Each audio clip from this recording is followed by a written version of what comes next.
ஆய் சொந்தங்களே, அனைவருக்கும் வணக்கம். எல்லாம் எப்படி இருக்கிறீங்க? எல்லாம் நல்லா இருக்கிறீங்களா? நான் நல்லா இருக்கிறேன்.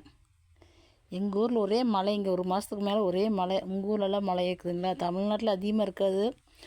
எங்கள் ஊர் கேரளாங்கிறதுனால அதிகம் மழைங்க. டெய்லியும் மழைங்க. ஒரு மாதத்துக்கு மேலேயே ஆயிடுச்சு. இன்றைக்கி என்ன வீடியோலின்னா பலாப்பழ அடை பாருங்கள். இது ஒரு ட்ரிப்பு வேக வச்சுருக்கிறோம் பாருங்க. பலாப்பழ அடை ஒரு தட்டு வெடியாலையும் எடுத்துகிட்டு அம்முக்குட்டி சாப்பிட்டு போகிறக்கு பாருங்கள். ஒரு கடை பச்சரிசி மாவு, பலாப்பழம், வெல்லம், ஏலக்காய், இந்த 4 பொருள் தானுங்க. இது ஒரு பாத்திரம் அவிச்சு வச்சுருக்கிறேன். அவள் சாப்பிட்டு எடுத்துகிட்டு போனான். பாருங்கள், மடக்கி வச்சுருக்கிறேன். அதை எடுத்து வைக்கிறேன் பாருங்கள்.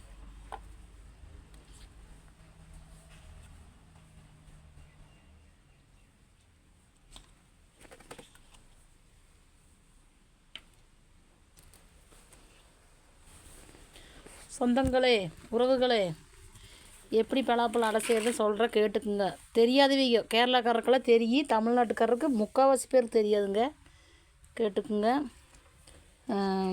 பச்சரிசி மாவு பழத்துக்கு தகுந்த மாதிரி 1/2 கிலோ பலாச்சொலை போட்டு மிக்சியில் அரைக்கிற அப்படி இருந்தால் 1/2 கிலோ பச்சரிசி மாவு எடுத்துக்கோங்க. ஒரு 3-4 ஏலக்காய் போதும்.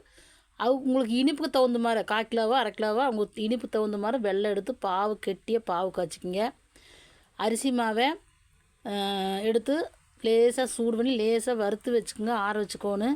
பழ சொலையை மிக்சியில் நல்லா அடிச்சுக்குங்க. நல்லா சாப்பிட்டா கார்ன்ஃப்ளவர் மாவு மைதா மாவு சப்பாத்தி பிழைக்கிற மாதிரி நல்லா கெட்டியாக்கி வடச்சட்டி வச்சு லேசாக 2 ஸ்பூன் நெய் ஊற்றுங்க.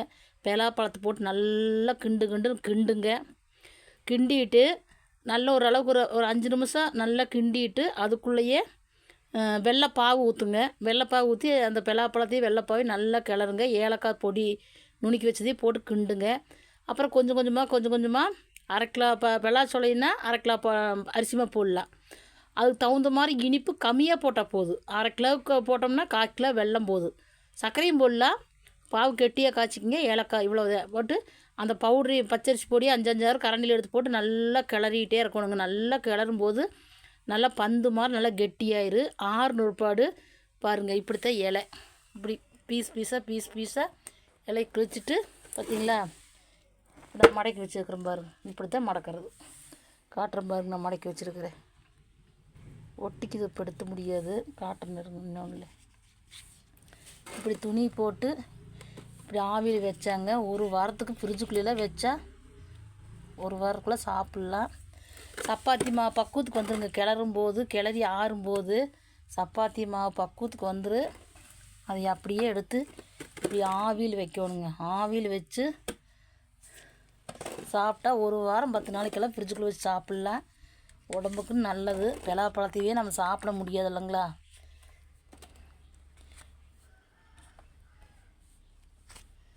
இவ்வளோதானுங்க ஈஸியாக. இதுலேயே அல்வா போடலாம்.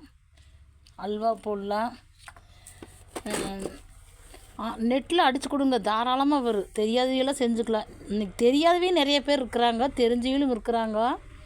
ஆன்லைனில் அடித்து கொடுத்தீங்கன்னா பாயாசம், அல்வா, இனிப்பு கொழுக்கட்டை, இலையடை எல்லாமே செய்யலாங்க. பலாப்பழம் சாப்பிட்றது மட்டும் இல்லை, எல்லாமே செய்யலாம். இவ்வளோதாங்க. இதை போட்டு இப்படியே எடுத்து அது வெள்ளை பச்சரிசியில் லேசாக உப்பு தண்ணி விட்டு பிணைஞ்சு அதுக்குள்ளே இந்த பலாப்பழம், வெள்ளைப்பாவு, ஏலக்காய், தேங்காய் எல்லாம் போட்டு கிளறி கெட்டியாக அந்த வெள்ளை பச்சரிசி மாவு பிணைஞ்சு லேசாக உப்பு தண்ணி விட்டு பிணைஞ்சு அதுக்குள்ளே வச்சு மடக்கி அப்படி வைக்கலாங்க. இலையில் சும்மாவும் வைக்கலாம். அதில் உருண்டையும் வைக்கிறாங்க. அல்வா மாதிரியும் போடுறாங்க. அல்வாக்கெல்லாம் நெய் எப்படி பார்த்தாலும் 1 கிலோ பலாச்சொலை எடுத்திங்கன்னா ஒரு 1/4 லிட்டர் நெய்யினால் கண்டிப்பாக வேணும் அல்வாவுக்கு. திராட்சை, முந்திரி மட்டும் போட்டாலும் போது, திராட்சை வேண்டாம் அல்வாவுக்கு. பாயாசத்துக்கும் திராட்சை முந்திரி வேணும். ஏலக்காய், வெல்லம் போட்டுக்கலாம். சர்க்கரை வெல்லம் போட்டுக்கலாம். இதுதாங்க நான் இப்படித்தானுங்க எப்பவுமே செய்வேன். வருஷம் செய்வேன். இந்த ட்ரிப் இன்றைக்கி தான் செஞ்சுருக்கிறேன். வருஷம் ஒரு ட்ரிப் 2 ட்ரிப் செய்வேன். பச்சையில் சிக்கன், மீனுக்கு சிக்கன் தான் மெயினாக அது வேக வைப்பாங்க. புழுக்கிறதுன்னு சொல்லுவாங்க கேரளாவில். பச்சைக்காய் வெட்டி அதை பொடி பொடியாக அரிஞ்சு நல்லா வேக வச்சு பெருஞ்சீரகம் ஜீரகம் கருவேப்பிலெலாம் போட்டு நல்லா வேக வச்சு அது நல்லா கிளறி களி மாற கிளறி அதில் புட்டு மாற ராய் களி மாற செஞ்சு இது செய்வாங்க, சிக்கன் செய்வாங்க. சூப்பர் டேஸ்ட்டாக இருக்குங்க. நம்ம ராய்க்களி செஞ்சு சிக்கன் குழம்பு, மட்டன் குழம்பு, மீன் குழம்புலாம் சாப்பிடுவாங்க. அதே போல் பச்சை மிளகாயை வெட்டி எடுக்கிறதுங்க ரொம்ப ரிஸ்க்கான வேலை. எனக்கு இடுப்பே போயிடுறதுனால செய்ய மாட்டேன். செஞ்சு கொடுத்தா அதை சாப்பிட்டுக்குவேன். பச்சை மிளகாயை வெட்டி அந்த சொலை எடுத்து இப்போ வெள்ளை வெள்ளையேன்னு இருக்குங்க. கீத்து கீத்தா அரிஞ்சு இப்போ பாருங்க லேசாக மாவு தெரியுது, ரொம்ப அமுத்திட்டுனாட்டு இருக்குது.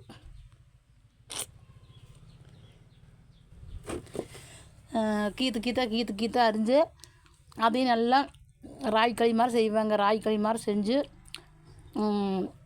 கிளறி சிக்கன் குழம்பு வச்சு மலையாளத்துக்காரர் சாப்பிடுவாங்க. மீன் குழம்பு சாப்பிடுவாங்களே, நான் சிக்கன் குழம்போடு நிறைய வீட்டில் சாப்பிட்ருக்குறேன். அப்படித்தானுங்க. எனக்கு அது வெட்டி எடுக்கிறது ரிஸ்க்குன்னு நான் பெரும்பாலும் செய்ய மாட்டேன். அடை செய்வேன், பாயாசம் வைப்பேனுங்க. இப்படி தானுங்க. 4 பொருள் தான்: பலாப்பழம், ஏலக்காய், வெல்லம், இன்னொன்று என்ன, பச்சரிசி மாவு. 4 பொருள் தானுங்க. அடை சூப்பராக இருக்குது. சாப்பிட்றக்கு 1 வாரம் 10 நாள் வச்சு சாப்பிட்லாம். பாருங்கள், நல்லா இருக்குது, பஞ்சு மாதிரி இருக்குது. இந்த தானுங்க பலாப்பழம் அடை. அவ்வளோ நல்லா இருக்குங்க சாப்பிட்றக்கு. எங்களுக்கு 5 மாதிரி இருக்குது. இந்த வருஷம் காய் இல்லைங்க, அதுதான் கஷ்டமாக இருக்குது. பாருங்கள், இதுதான் பலாப்பழம் அடை. இதே பச்சரிசி மாவு வெல்லம் மாவில் இதை கிளறி அந்த உள்ளே வச்சு அந்த கிளறி அந்த வணக்கி அந்த அந்த பச்சரிசி மாவு பிணைஞ்சு அதுக்குள்ளே வச்சு அடை மாறும். அதையும் செய்வாங்க. அப்படியும் செய்யலாம், இப்படியும் செய்யலாம். காலையிலேயும் ஒரு பிளேட் எடுத்து அம்மு சாப்பிட்டு 2 அண்ணன் ஸ்கூலுக்கு எடுத்துகிட்டு போனால் இல்லை லஞ்சுக்கு ஸ்நாக்ஸாக சாப்பிட்டுக்கிறேன்னு. இப்போ இந்த 2 தட்டத்தையும் பாருங்கள் எடுத்து இப்படித்தானுங்க வேக வைக்கிறது. இப்படி வச்சோம்னா நல்லா வெந்துக்கு. அம்முக்கு 1 வாரத்துக்கு சாப்பிட்றதுக்கு பிரச்சனையே இல்லை. ஸ்கூல் விட்டு வந்தது டீக்கு 2 அண்ணன் சாப்பிடுவேன். சாப்பிட்டு பாக்கி எடுத்து வச்சுக்குவேன், ஸ்டோர் பண்ணி வச்சுக்கலாம், எப்போ வேணாலும் சாப்பிட்டுக்கலாம். ஒரு ஸ்நாக்ஸு, சூப்பர் ஸ்நாக்ஸுங்க, உடம்புக்கு நல்லது. இந்த பலாப்பழம் சீசன் இருக்கும்போதே செய்ய முடியும், மற்ற நேரத்துலலாம் செய்யவே முடியாது. இப்படித்தானுங்க செய்கிறது. தெரியாதவையே செஞ்சு பழகிக்கிங்க.